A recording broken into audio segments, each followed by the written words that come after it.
Good morning and welcome to the celebration space. My name is Kaylee Phelps and today we are talking about creating a cozy porch oasis, which I'm really excited to chat with you all about. Fair warning, I can already tell the lighting might get a little funky as I'm coming in and outdoors. And also the porch is pretty small, so we might get a little bit of the Blair Witch Project effect. I am going to keep my phone on the tripod just to try to stabilize it, but just fair warning before we get into it. And also before we get into what I've done with my porch and maybe some suggestions for you to create more of a cozy porch oasis, I wanted to get started with just some things to consider. So I have my porch set up as an extension of my living room space. There's a window between the porch and the living room, which really, here, I'll show you all from this angle. So you can see it goes out from my living room right out to that porch space. And then I also see it as an extension of my dining room, because this is my dining room. You can see my dining room table right there where you've seen me sit many a time. And so I see this space, and my goal for this space is to make it feel very transitional to the outdoors. So this is also more for true outdoor space. If you have a 3-season porch or somewhere where you have a porch closed in, I am very jealous, first of all. But this is going to be talking a little bit more about things that are going to be exposed to the weather. And yeah, so my goals for my porch when I first had a porch. My porch in my last apartment was a little bit bigger. When I lived in Chicago, we didn't have a porch. It was more, we were on the 3rd floor and there was just kind of a landing area.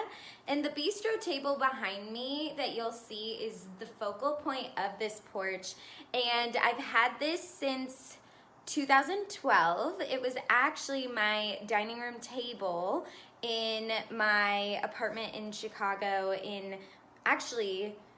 from my sophomore year to my senior year. This was it. And so these chairs and this bistro table have been with me for a long time. My mom got it for me. She got one set for me, one set for my brother, and it has really stuck with me for a long time. And for me, wanting this space to really feel like an extension of the living room and the dining room, I want to be able to host guests out here. And that's not going to be the goal for everyone with a cozy porch. Maybe you want to do yoga out there, so you want to have enough room for a yoga mat. Maybe you want to have space for your bike. You want to keep your bike out there, and so you're trying to figure out how to keep that out there. Or maybe you want to, I would love this, but I don't think our porch is big enough and we also have enough going on, but to have a hammock out there and have it swing. So for me, it's more about eating out there, hosting out there, and then also I like to work out there.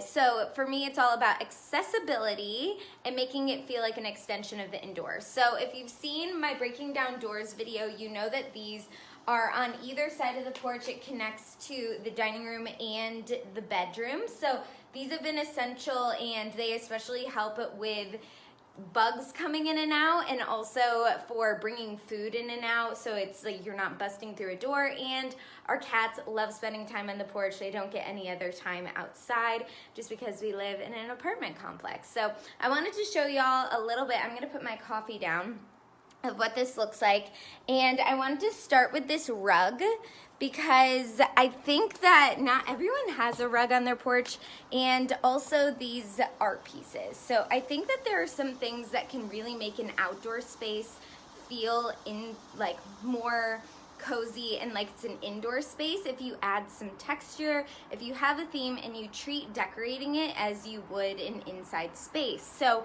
I have a wicker theme going on out here, as you can tell. So I have my bistro set that, like I said, used to be my dining room table. I actually bought these little wicker almost baskets for an inside area, and they just didn't work, and I'm someone that wants to reuse, repurpose. So I loved what it looked like with this rug, and this rug was actually on clearance at Marshall's for $7. And if you have an outdoor space where maybe you've done some painting before, or you are in an apartment complex, you can see this rug doesn't cover all of it.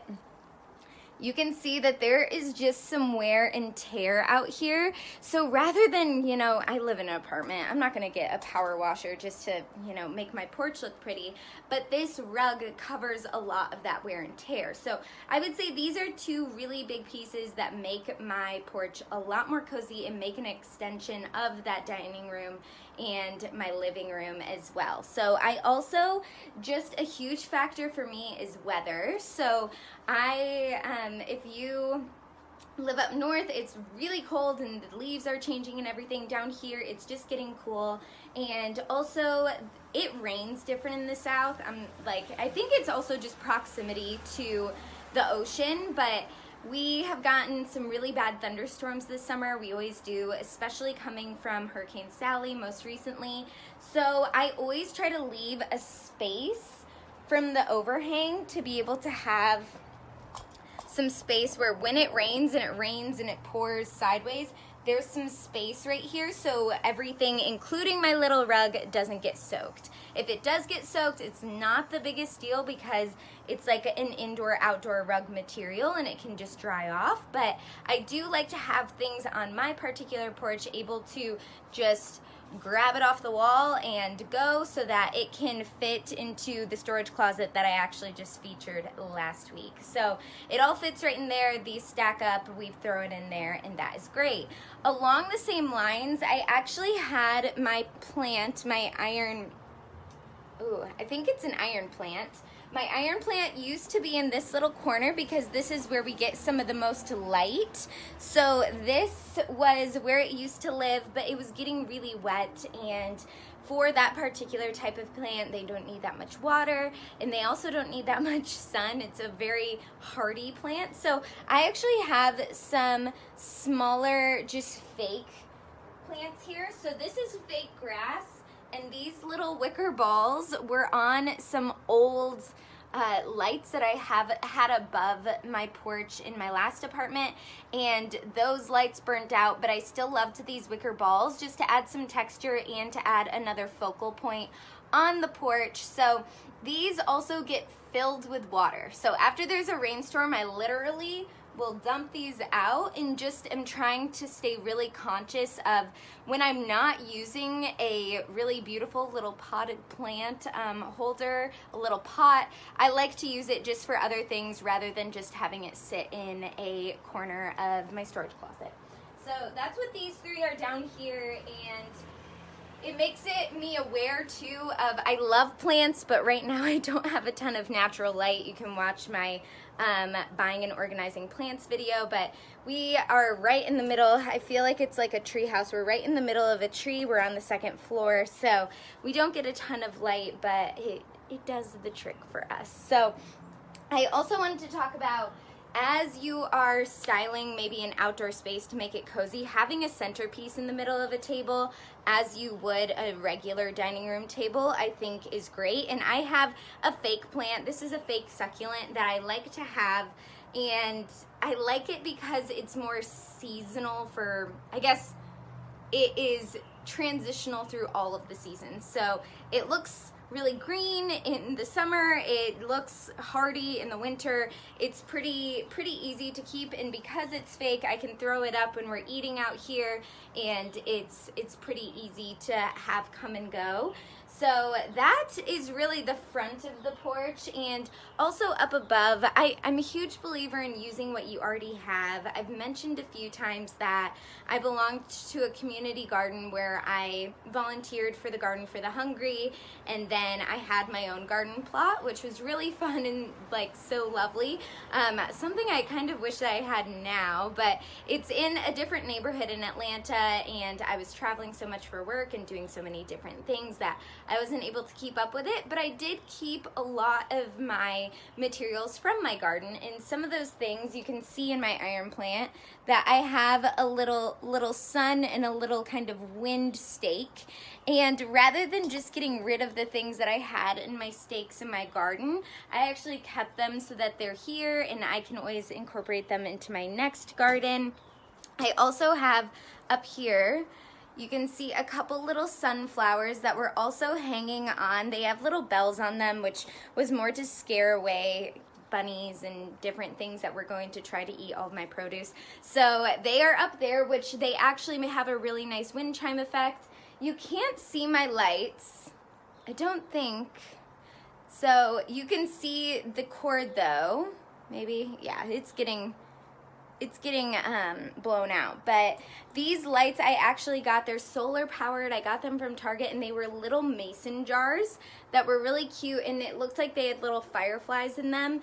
The mason jars started falling apart. It took over a year for it to happen, but they started falling apart, and rather than just having kind of a raggedy system of here and there, I pulled the little plastic mason jars off, and so now it's just a really light kind of fairy dusting of lights. I do switch out our lights when it's closer to the holidays.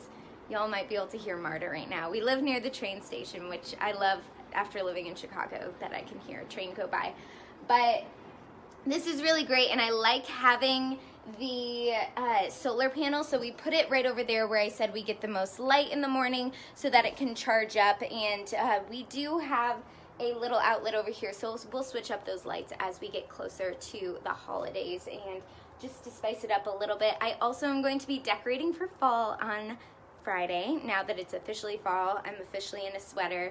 So I had been holding back a little bit because it had been so warm down here and it didn't really feel like fall yet.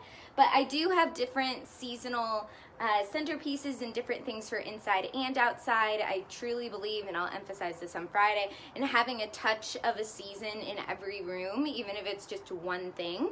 So that's what I have there. And lastly, we'll talk a little bit about, I don't have any storage really out here. And I also am really conscious of when we do eat out here. This is a small table. It's hard to believe that this was actually my dining room table, but small spaces, you gotta make do with what you have. So don't have a ton of storage out here, but we do have, this is a nesting table. My mom has the big nesting table. I have the small one. She so graciously gifted it to me. And I use it as a plant stand, and also it has a little drawer. And I really use this to keep all of my outdoor hooks. So having lived in a bunch of apartments, having different hooks, I had a really big, nice closet off of my last porch in my last apartment. So I hung different like baskets up there, and all of my gardening materials, and then also backpacks and different things that stored things. So this is a bunch of stuff, and then also a stake for that little solar panel if I wanted to stake it into a plant. So this is just a small little drawer, but I tried to keep it very seasonal or very applicable to this space, that if I wanted to hang more items, I think I'm probably pretty good with the baskets on this wall and having some decor around here. You don't want to get it too much where if there is a storm you have to pull all of that stuff in and it becomes overwhelming, but that is what I have there. And then lastly, underneath, I'll take y'all off of my tripod. Lastly, underneath this little table is my compost bin. So it's right down here. You can take the top off right there and then throw your stuff in there, and it's nice and discreet. I used to keep it under my sink in my last apartment, and that's just really valuable space to have in a kitchen. So I moved it outside also just for, it doesn't need to be inside. I can collect all of my scraps and move them out here and then take it out. So that is really everything. You can see my living room is in through there. We have our potted plant. We have our bistro table that has been well loved since 2012. We have our little spot over there, and then we have our little artwork over here. So, oh, and I didn't talk about up top. But yeah, I think that is how I made my own little porch oasis. I think whatever is best for you, and extending the space that you see it as, whether you see yourself hosting, eating, you know, doing art. I've thought a lot about getting an easel and keeping it out here and doing some artwork out here. And so haven't gotten there yet. There isn't a ton of space, but whatever is really going to fit your lifestyle, and then trying to really accentuate different parts of it so that it feels like an extension of your inside home. So I hope that this was helpful. I hope that maybe it gave you some ideas. A rug for sure, and a little bit of texture will always help. And a little bit of green, a little bit of potted plants. So I hope that y'all have a really wonderful day, and until next time, enjoy celebrating today.